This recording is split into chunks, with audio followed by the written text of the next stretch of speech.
এখন যেমন আমরা রাস্তাঘাটে আপনারা যদি বের হন, আপনারা সবাই নিশ্চয়ই খেয়াল করেছেন, বিক্ষোভ কিন্তু বেড়ে যাচ্ছে।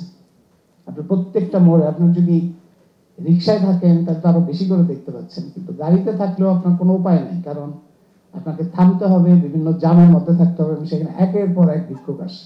বিক্ষোভের সংখ্যা বেড়েছে, এটা আপনার স্বীকার করতে হবে। এটাও তো এটা তো একটা চিহ্ন, একটা প্রকার, যে একটা ইকোনমিক একটা বড় ধরনের সমস্যা হচ্ছে, যে কারণে বিক্ষোভের সংখ্যা বেড়ে যাচ্ছে। আরেকটা হচ্ছে ডেঙ্গু হচ্ছে প্রতিদিন প্রতিদিন 5-7 জন করে মারা যাচ্ছে। স্বাস্থ্য মন্ত্রণালয় কি করছে, কি উদ্যোগ নিচ্ছে, কিংবা সিটি কর্পোরেশন কি উদ্যোগ নিচ্ছে? যে উদ্যোগগুলো গত সরকারের সময় কোনো উদ্যোগ নেওয়া হয়নি। তো কোনো উদ্যোগ নেওয়া হয়নি, সেই জন্য ওই সরকারের উপরে মানুষ সবাই রাগ।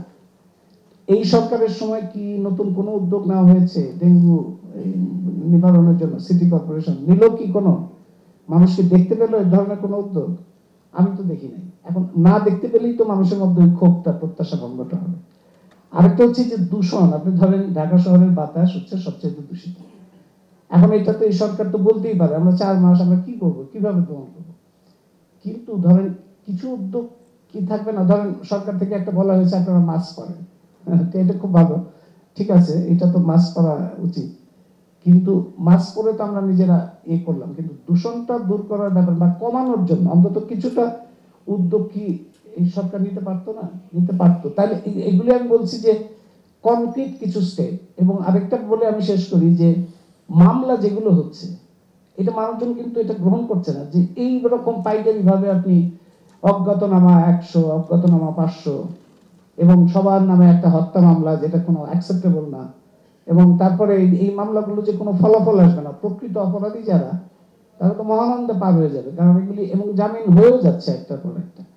এবং এটা যদি হয় যে আদালত আগে আদেশ ক্রমে রায় দিত, আদালত কি তার থেকে ভিন্ন হচ্ছে কিনা, এটাও তো মানুষের একটা প্রশ্ন। মানে আদালত কি এখন স্বাধীনভাবে কাজ করছে, নাকি আগের মতো আদেশ ক্রমেই তারা সিদ্ধান্ত দিচ্ছে? এবং কিছু কিছু মামলা, এই মামলাগুলো খুবই আলোচিত ছিল, যেগুলি গত সরকার করে নাই।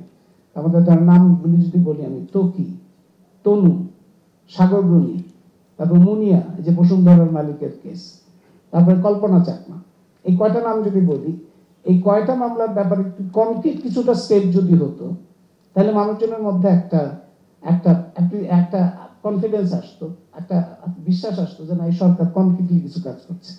সেটা আমি বলছি যে ইম্প্যাক্টটা মানুষকে তো বুঝতে হবে, সেটা মানুষ এখনো বুঝতে পারছে না, কিন্তু তার অ্যাপ্রিসিয়েশন আছে যে হ্যাঁ, এই সরকার একটা বড় ধরনের পরিবর্তনের মধ্যে দিয়ে এসছে, তার উপরে আমাদের ভরসা রাখা উচিত, এই সরকার একটু সময় দেওয়া উচিত, এটা মানুষের মধ্যে আছে।